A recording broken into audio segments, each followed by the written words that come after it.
Bismillahirrahmanirrahim. Assalamualaikum warahmatullahi wabarakatuh.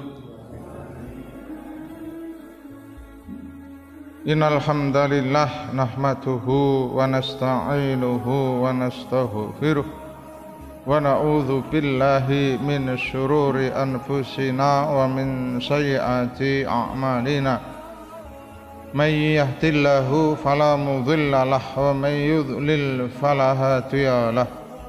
Asyhadu an la ilaha illallah wahdahu la syarika lah wa asyhadu anna Muhammadan abduhu wa rasuluh. Allahumma sholli wa sallim wa barik ala Muhammad wa ala alihi wa ashabihi wa man tabi'ahu bi ihsanin ila yaumil qiyamah. Wa ba'd. Jamaah rahimakumullah, kita lanjutkan kajian kita, melanjutkan masih beberapa hal yang dilarang di dalam Al-Quran atau perintah Allah. Nah, mengulang yang nomor 10 karena kemarin belum tuntas pembahasannya, yaitu larangan mengikuti sesuatu yang kita tidak tahu ilmunya. Taklid buta kalau bahasa fikihnya, pokoknya ikut, karena menganggap yang diikuti adalah orang yang ahli ibadah. Nah, maka ketika suatu saat ternyata perbuatan yang kita ikuti salah, nah maka kita tetap diminta pertanggungjawaban. Kita tidak bisa beralasan aku hanya ikut si fulan, aku hanya ikut ustadz. Nah, alasan itu tidak diterima. Kenapa tidak tanya? Kenapa tidak belajar? Nah, ini mengulangi di dalam surat Al-Isra ayat 36. Wala takfu ma laysa laka bihi ilmun. Janganlah engkau mengikuti sesuatu apa saja yang kamu padanya tidak tahu ilmunya. Karena apa? Inna sam'a wal basara wal fu'ada, karena sesungguhnya pendengaran, penglihatan dan hati, kullu ulaika, semuanya itu, kana anhu mas'ula, akan diminta pertanggungjawaban. Jadi masing-masing orang betul-betul bertanggung jawab atas amalnya. Ketika kita mengikuti, nah maka di sana kita bisa memilih dan memilah yang kita ikuti sesuai tuntunan atau tidak. Nah, kemudian dijelaskan di dalam surat Al-Baqarah, ittabaru alladzina tubi'u, ingatlah, yaitu ketika orang-orang yang diikuti, nah, mungkin Pak Yai kita, mungkin Ustadz kita, orang yang diikuti berlepas diri, tidak bertanggung jawab, minalladzina taba'u, dari orang-orang yang mengikutinya. Jadi nanti di hari kiamat, nah mereka juga tidak bisa membantu tuh, wara'awul adzaba, dan mereka melihat azab di akhirat nanti. Wa taqatta'at bihimul asbab, dan terputuslah segala hubungan. Di segala hubungan di dunia, di akhirat nanti tidak ada gunanya. Yang dulunya teman setia, nah sudah tidak ingat. Bapak, anak, suami, istri, semuanya sudah tidak ingat. Semuanya bertanggung jawab atas amalnya masing-masing. Maka qalal ladzina taba'u, orang-orang yang dulu mengikuti ketika di dunia berkata, lau anna lana karratan, andaikan aku bisa kembali ke dunia, fanatabarra'a minhum, sungguh kami akan berlepas diri dari mereka, tidak ikut mereka. Kama tabarra'u minna, sebagaimana mereka sekarang berlepas diri dariku, dari kami. Kadzalika, nah demikianlah, yurihimullahu a'malahum, Allah akan memperlihatkan atas mereka amalan apa saja ketika di dunia. khasaratin alaihim, sebagai penyesalan. Mereka menyesal kenapa dulu di dunia berbuat begitu. Wa ma hum bi kharijina minan nar, dan mereka sama sekali tidak bisa keluar dari neraka. Jadi masing-masing betul-betul bertanggung jawab atas amalnya. Nah, di sini di ayat yang lain dijelaskan yang semakna, kita baca saja terjemahnya. Dan alangkah hebatnya kalau kalian bisa melihat ketika orang-orang yang zalim dihadapkan kepada Tuhannya. Sebagian dari mereka menghadapkan perkataan kepada sebagian yang lain, saling menyalahkan. Orang-orang yang dianggap lemah berkata kepada orang-orang yang menyombongkan diri, kalau tidaklah karena kalian, tentulah kami menjadi orang-orang yang beriman. Nah, itu protes besok di akhirat. Dulu aku mengikutimu, andaikan bukan karena kamu, aku menjadi orang beriman. Di akhirat nanti orang-orang yang lemah, orang-orang yang bodoh, protes kepada yang dulu diikuti ketika di dunia.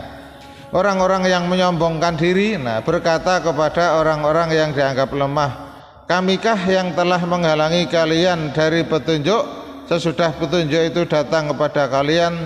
Tidak, sebenarnya kalian sendirilah orang-orang yang berdosa. Dibalik, kamu sendiri salahnya, ikut.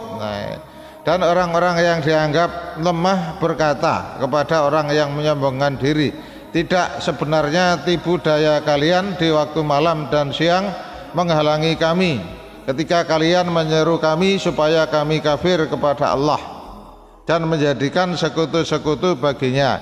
Kedua belah pihak menyatakan penyesalan tatkala mereka melihat azab, dan kami pasang belenggu-belenggu di leher mereka, orang-orang yang kafir.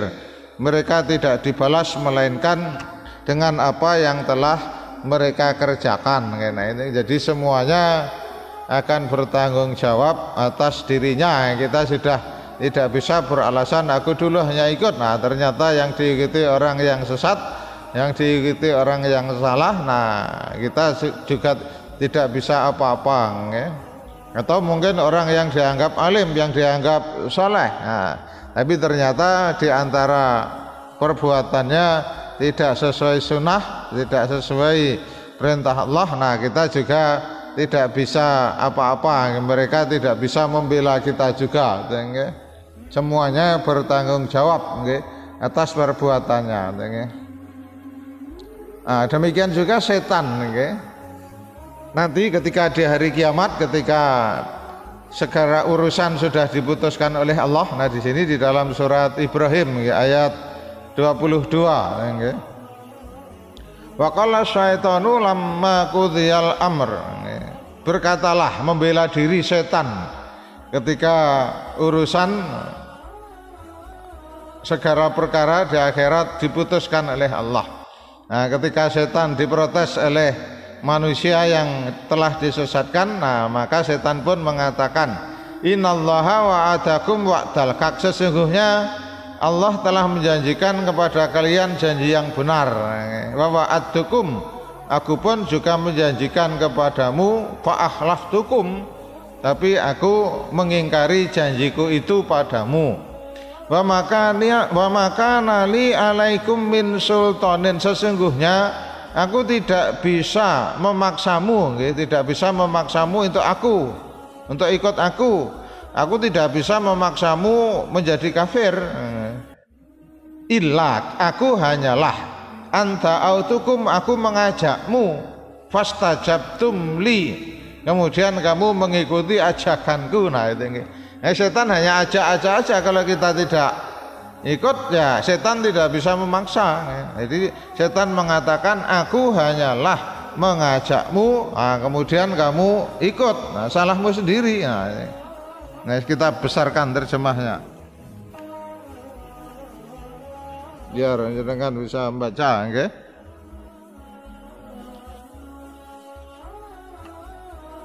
Sekali-kali tidak ada kekuasaan bagiku terhadap kalian, untuk menyesatkan, untuk menjadi kafir, melainkan sekedar aku menyeru, mengajak kepada kalian, lalu kalian mematuhi, mengikuti seruanku. Nah, oleh karena itu falumuni fala talumuni walumu anfusakum.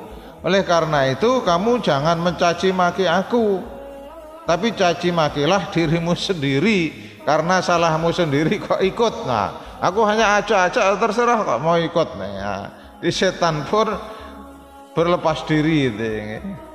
Setan tidak bisa bertanggung jawab karena semuanya putusan Allah. Ma ana bimusrihikum wala wa ma antum bimusrihiyya. Aku sama sekali tidak bisa menolongmu dan kamu juga sama sekali tidak bisa menolongku. Inni kafartu bima asraktumuni min qablu. Sesungguhnya aku pun mengingkari kamu menyekutukan aku pada Allah sejak dulu. Jadi setan pun pada dasarnya tidak senang, tidak mau kalau disekutukan dengan Allah.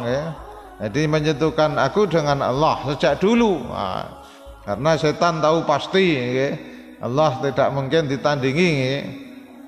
Innadz zalimina lahum adzabun alim. Nah, sesungguhnya orang-orang yang zalim itu bagi mereka azab yang pedih, azab yang sangat memedihkan, azab yang sangat mengerikan. Surat Ibrahim ayat 22. Kemudian masih dijelaskan dalam ayat yang lain yang isinya hampir sama, surat Al-Hasyr ayat 16. Kamasali syaitoni, sebagaimana setan, bujukan orang-orang munafik, bujukan orang-orang ketika di dunia lah, bukan hanya orang munafik, orang-orang yang sesat. Ketika di dunia membujuk kita, idz qala lil insani kfur, ketika ia menyuruh manusia untuk kafir. Falamma kafara, ketika orang itu kufur, qala, maka setan mengatakan inni bariun minka, inni barium minka, aku berlepas diri darimu, aku tidak bertanggung jawab, aku tidak bertanggung jawab kamu menjadi kafir, meskipun aku menyuruh kalian kafir, tetapi ketika kamu kafir aku juga tidak bertanggung jawab, salahmu sendiri ikut. Karena pada dasarnya inni akhafullaha rabbal alamin, karena sesungguhnya aku pun takut kepada Allah Tuhan semesta alam. Jadi setan aja sangat takut, yang kadang kita malah tidak takut, ya karena setan tahu persis bagaimana dia diusir dari surga karena membangkang, tidak taat terhadap perintah Allah, karena tidak mau memberi hormat kepada Nabi Adam. Dan setan sama sekali tidak bisa membela diri, sama sekali tidak bisa berlepas diri dari ketentuan Allah. Nah, maka karena dendamnya setan kepada manusia, nenek moyangnya setan iblis, nah maka iblis bersumpah akan berusaha sebanyak-banyaknya untuk menyesatkan anak cucu Adam, agar menjadi temannya kelak di neraka. Jadi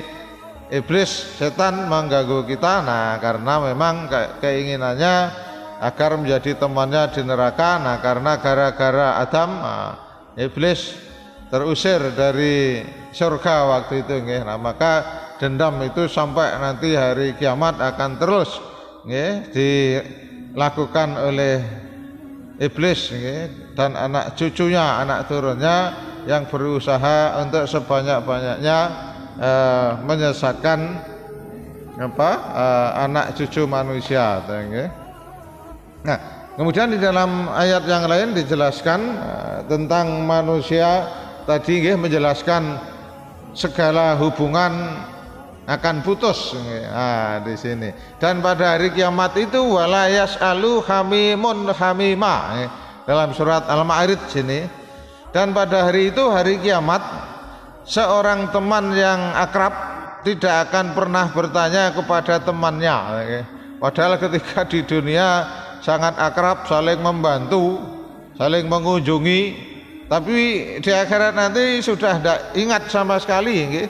Wala yas'alu hamimun hamimah, dan tidak ada seorang teman akrabnya menanyakan temannya. Nah ini terjemahnya begitu. Dia sudah tidak ingat. Yubassarunahum, orang-orang kafir ingin kalau sekiranya dia dapat menebus dosa-dosanya. Oh, bentar.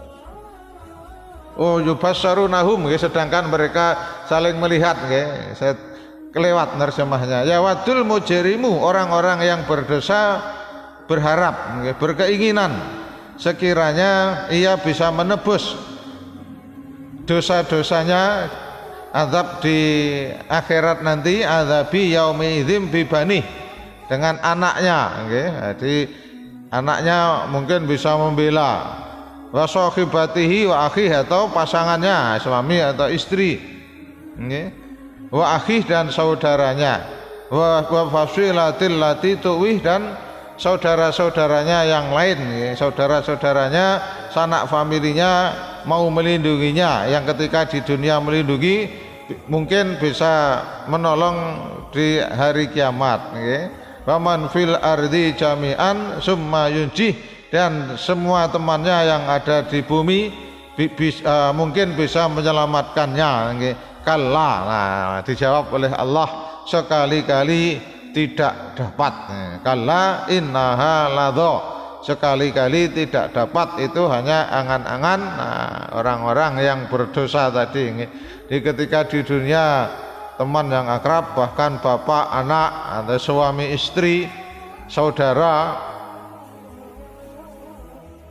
mungkin pengawalnya ketika di dunia, bodyguardnya, tuannya, anak buah, semuanya segala hubungan terputus. Wa taqat taat bihimul asbab, tadi semua hubungan di akhirat nanti sudah tidak ada hubungannya, masing-masing betul-betul bertanggung jawab atas dirinya sendiri.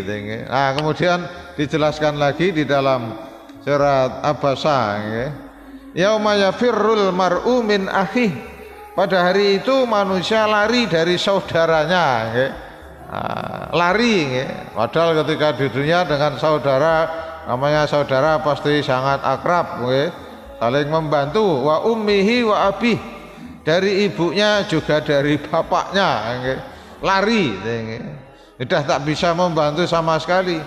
Wa sahibatihi wa banih, dari istrinya, dari pasangannya, juga dari anak-anaknya, semuanya ditinggalkan. Karena apa? Likulli imri'im minhum yauma idzin sa'nui yughni, karena pada hari itu masing-masing orang sudah sibuk dengan urusannya sendiri-sendiri, sudah tidak ingat urusan orang lain, karena dia sendiri pun belum tentu selamat dari azab Allah. Jadi semuanya, segala hubungan yang di dunia dulu pernah akrab, pernah dekat, nah maka di akhirat sama sekali tidak berlaku. Ini tentang syafaat. Kita yang di bawahnya dulu ini penjelasan tentang ayat yang di atas, yang setan mengatakan tidak berlepas diri ini. Jadi Ibnu Katsir ketika menafsirkan surat Ibrahim ayat 22, nah beliau mengutip satu kisah yang bersumber dari sahabat Ali bin Abi Thalib. Di dalam tafsirnya Ibnu Katsir menjelaskan ketika menafsirkan surat Ibrahim ayat 22 tadi, yang bersumber dari Ibnu Jarir. Ibnu Jarir ini mufassir sebelumnya. Jadi Imam Ibnu Katsir mengutip dari Ibnu Jarir, yang Ibnu Jarir itu riwayatnya bersumber dari Ali. Sami itu Aliyan, aku mendengar Ali radhiyallahu an. Kita baca saja terjemahnya. Ibnu Jarir menceritakan bahwa Ali radhiyallahu an bercerita seperti berikut. Di masa lalu ada seorang rahib, pendeta, ulamanya orang Yahudi atau Nasrani, yang telah tekun beribadah selama 60 tahun. Lalu setan bermaksud menggodanya agar sesat, agar tidak menyembah Allah lagi, tetapi tidak berhasil. Maka setan mendekati seorang wanita dan membuat wanita itu menjadi gila. Jadi mengganggu seorang wanita, wanita itu menjadi gila. Dan wanita itu mempunyai banyak saudara laki-laki. Kemudian setan itu berkata kepada saudara laki-laki perempuan itu, pergilah kamu kepada pendeta ini, dialah nanti yang akan menyembuhkan, dia akan mengobati.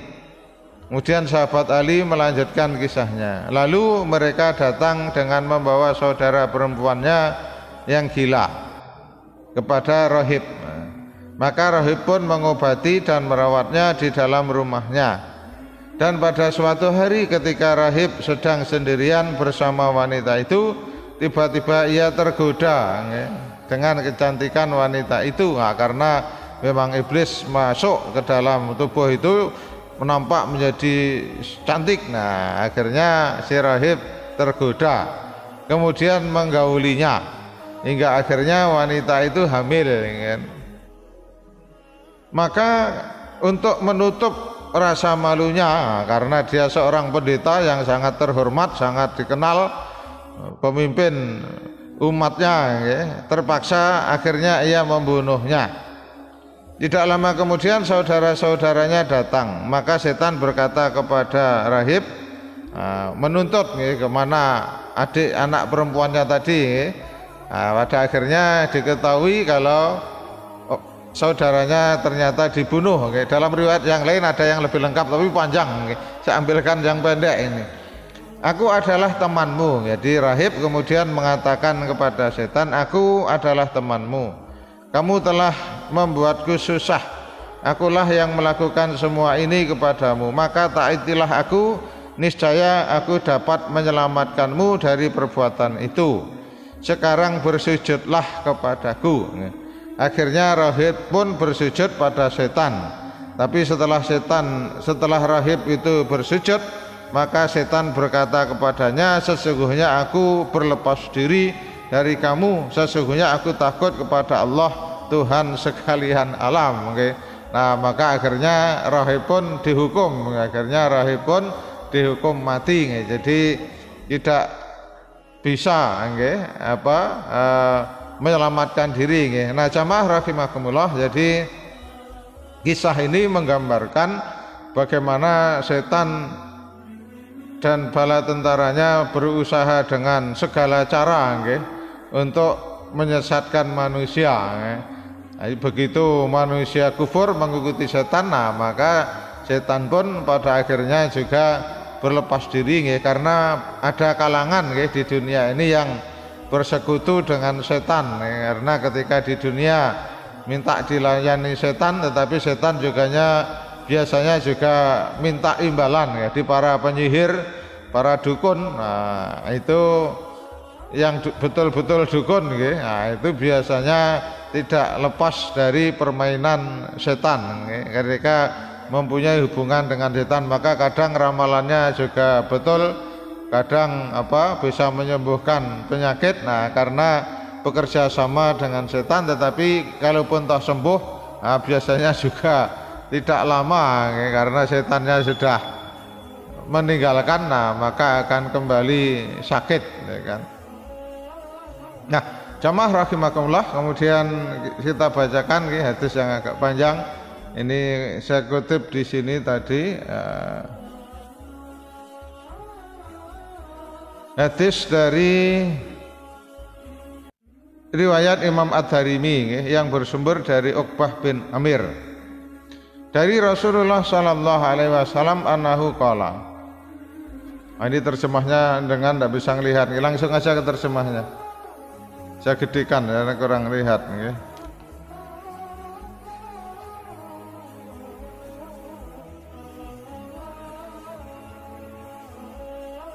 Dari Rasulullah Sallallahu Alaihi Wasallam bahwa beliau pernah bersabda, apabila Allah mengumpulkan orang-orang yang terdahulu dan orang-orang yang terkemudian, maka Allah memutuskan peradilan di antara mereka.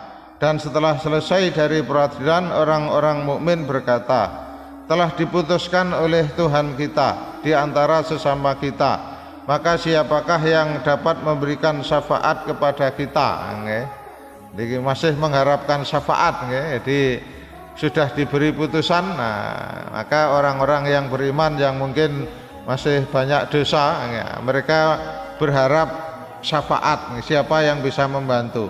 Mereka berkata, marilah kita berangkat kepada menghadap Adam, Nabi Adam. Lalu disebutkan Adam tidak bisa, disuruh menemui Nuh. Nabi Nuh juga tidak bisa membantu, suruh bertemu Ibrahim. Ibrahim juga tidak bisa, bertemu Musa, sampai bertemu Nabi Isa. Kemudian Isa berkata, maukah kalian aku tunjukkan kepada Nabi yang ummi? Maka mereka datang kepadaku, kepada Rasulullah maksudnya. Dan Allah memberikan izin kepadaku untuk menghadap kepadanya. Maka dari majelisku tersebarlah bau wewangian yang paling wangi, yang belum pernah tercium oleh seorang pun. Akhirnya sampailah aku ke hadapan Allah, maka dia memberiku izin untuk memberi syafaat, dan dia menjadikan bagiku nur, mulai dari rambut kepalaku hingga kuku jari telapak kakiku. Kemudian orang-orang kafir berkata, nah ini yang bisa memberikan pertolongan, kalau kita seorang mukmin ya hanya Rasulullah, tetapi saudara-saudara kita, teman-teman kita yang dulu akrab di dunia, nanti sama sekali sudah lupa, tidak ingat. Tetapi Rasulullah yang bisa memberikan syafaat atas izin Allah. Di antara yang bisa yang Rasulullah janjikan adalah orang yang bersalawat, menjaga salawat kepada Rasulullah. Tapi nanti ada syarat-syarat untuk bisa mendapatkan syafaat itu. Nanti insyaallah di lain kesempatan akan kita bahas itu. Tapi satu hadis yang saya sampaikan, tapi belum tertulis di sini. Di dalam sebuah hadis riwayat Imam Muslim dan juga Ibnu Majah yang bersumber dari sahabat Abu Hurairah radhiyallahu an. Kebetulan saja saya masih ingat hadisnya, likulli nabiyyin da'watun mustajabatun. Di masing-masing nabi itu mempunyai satu doa yang mustajab. Jadi kalau didoakan maka akan segera dikabulkan oleh Allah. Tapi hanya satu yang betul-betul mustajab, begitu didoakan Allah langsung menjawab. Fata'ajjala kullu nabiyyin da'watahu. Tapi masing-masing nabi sudah menggunakan doa yang mustajab tadi di dunia. Jadi para nabi sudah menggunakan doanya yang mustajab ketika di dunia. Contoh Nabi Nuh, ketika Nabi Nuh sudah tidak berdaya menghadapi kaumnya, bahkan kaumnya mengancam akan membunuh, maka akhirnya Nabi Nuh berdoa, Nabi Nuh berdoa di akhir surat Nuh,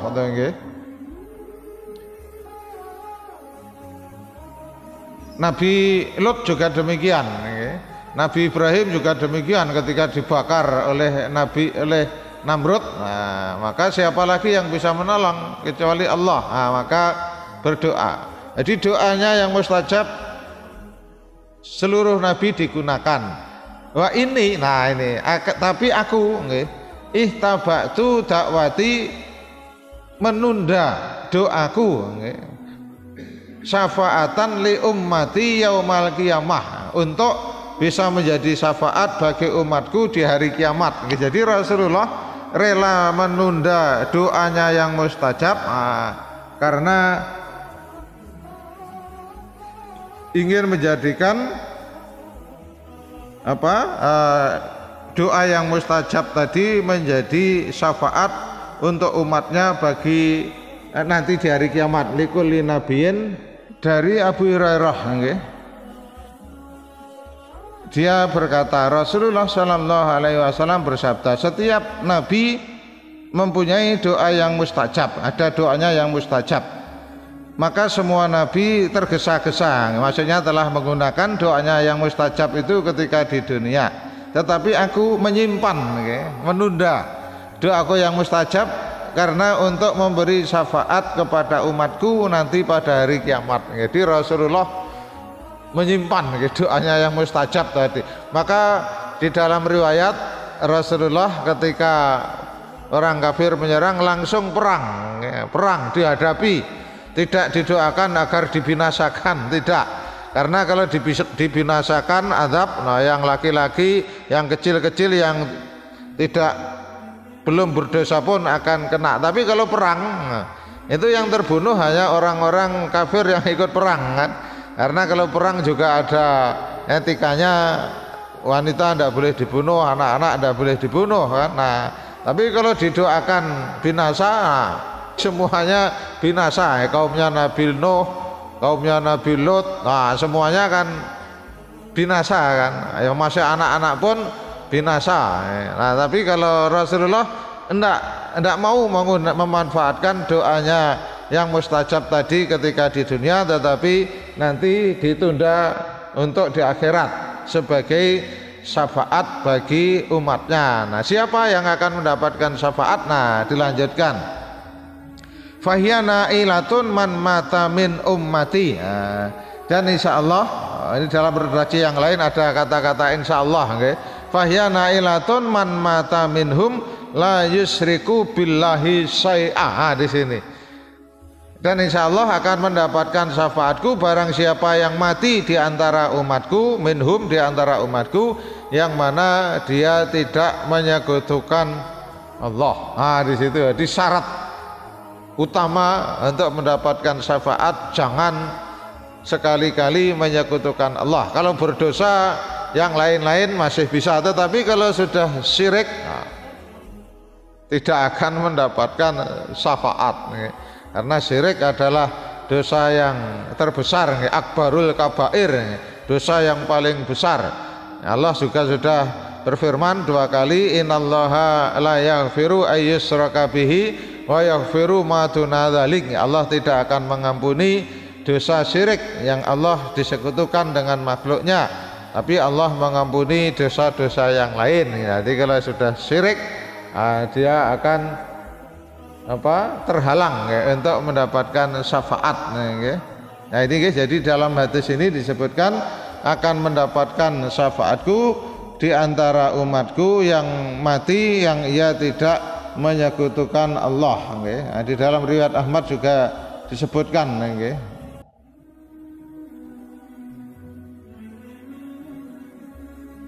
Ini cuma redaksinya aja yang berbeda, yang riwayat Imam Ahmad. Man mata la yusyriku billahi syai'an. Nah ini sama, jadi orang yang mendapatkan syafaat, nah syaratnya adalah tidak menyekutukan Allah. Nah lanjut ke hadis tadi yang tentang syafaat. Untuk masalah syafaat itu hadisnya sangat banyak. Ini tadi karena kaitannya ada hubungannya dengan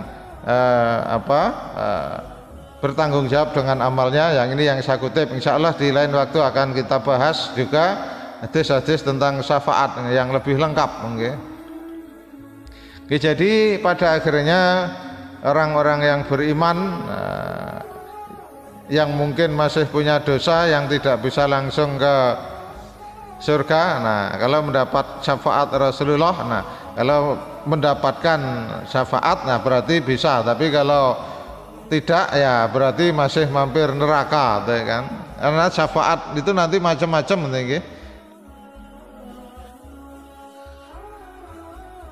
Nah kemudian orang-orang kafir berkata, sesungguhnya orang-orang mukmin telah menjumpai orang yang memberi syafaat buat mereka, maka siapakah yang akan memberi syafaat buat kita? Nah, dia tiada lain kecuali iblis yang telah menyesatkan kita. Nah, harapannya hanya iblis, karena iblis dulu yang menyesatkan kita, kita mengikuti iblis.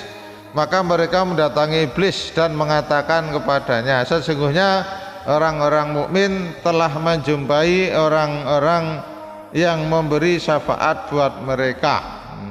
Maka bangkitlah kamu dan mintakanlah syafaat buat kami, karena sesungguhnya kamu adalah orang yang menyesatkan kami. Iblis bangkit dan dari majelisnya tersebar bau busuk yang amat busuk yang belum pernah tercium oleh seorang pun. Kemudian siksaan mereka bertambah besar. Nah, tentunya tidak mendapatkan syafaat, bahkan siksanya malah bertambah besar. Nah, maka jamaah rahimakumullah, hadis sekali lagi. Nah, ketika ada suatu amalan atau kita mendapatkan berita yang sekarang rame, karena WA itu hampir setiap saat ada suruh mengamalkan ini, suruh mengamalkan itu, yang kadang itu tidak ada dalil. Saya baru semalam juga dapat lagi pertanyaan itu, Ustaz, ini ada dalilnya enggak? Dalilnya sahih tidak? Dan sudah saya jawab, dua ada dalilnya, yang tiga tidak ada dalilnya. Kalau ada dalilnya juga saya sebutkan, kalau tidak ya tidak. Nah, maka ketika menjumpai hal-hal yang demikian kita merasa asing, merasa aneh, maka tanyakan kepada yang faham, ada dalilnya tidak. Semalam saya juga ngisi menyampaikan ini, sebagian ini di antara jamaah yang bertanya, Ustaz, kita kan awam, kita kan tidak tahu apakah hadis mana hadis yang sahih, mana yang tidak. Nah, apa ciri-cirinya hadis itu sahih atau tidak? Nah, memang tidak bisa kalau kita tidak langsung melihat sumber aslinya, kitab hadis aslinya. Kalau hanya sekilas, nah, tapi ada secara umum, gambaran umum. Jadi kalau ada amal yang kecil tetapi pahalanya sangat besar, nah itu diantara tanda-tanda kalau hadis itu tidak benar.